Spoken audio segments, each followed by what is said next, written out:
Welcome to SupaLite.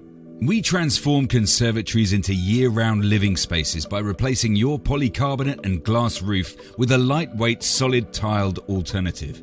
This installation guide video demonstrates each step required to fitting your new conservatory roof and how each component fits together. Firstly, you must check the existing roof and ensure that the existing frame is square. The eaves beam is then installed, which has been prepped with the underclad soffit. M6 bolts slide into the eaves beam before closing and securing the corner joints.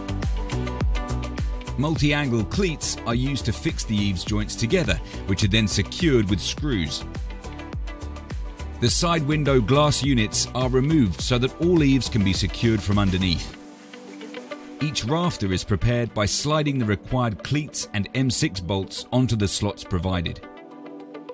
Wall plates are fixed to the wall on both sides of the ridge plate. The valley is then attached to both the ridge and the wall plate.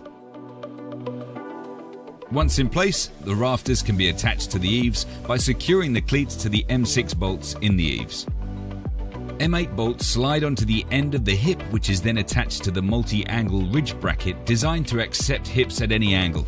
You must make sure that the hip points towards the center of the ridge.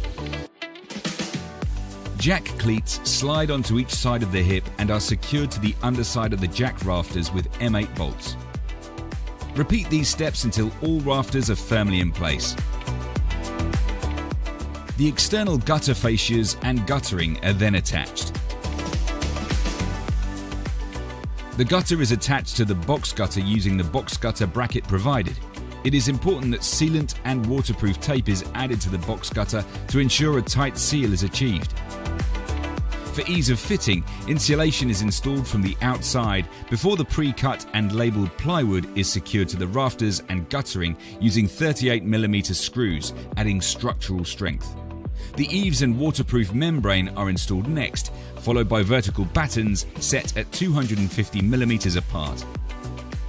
Unlike other systems where the tiles are installed directly onto the plywood, these battens ensure constant airflow and eliminate any problems with condensation under the tiles. At this stage, the metal tile starter cleat is added. The barge soaker is attached directly to the battening using high-quality adhesive. At this point of the roof installation, the tiles can now be fitted. You must ensure that the first tile is positioned and secured over the soaker.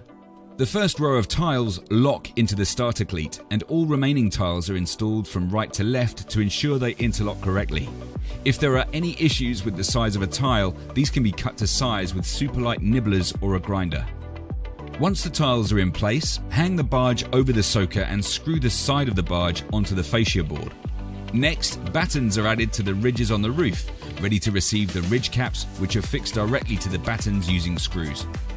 The internal fit and finish is now addressed, and aluminium foil is used to close all gaps in the insulation, followed by the horizontal battens. Insulated plasterboard is cut to size and installed, which can then be skimmed and painted to complete the ceiling. Our tiles are available in a range of colours to better suit the aesthetics of your home. Do you want to enjoy more usable living space in your home and reap the benefits of a SupaLite tiled roof? Find out more about our range of products available by visiting superliteroof.co.uk or call a member of our team today on 01772 828 060.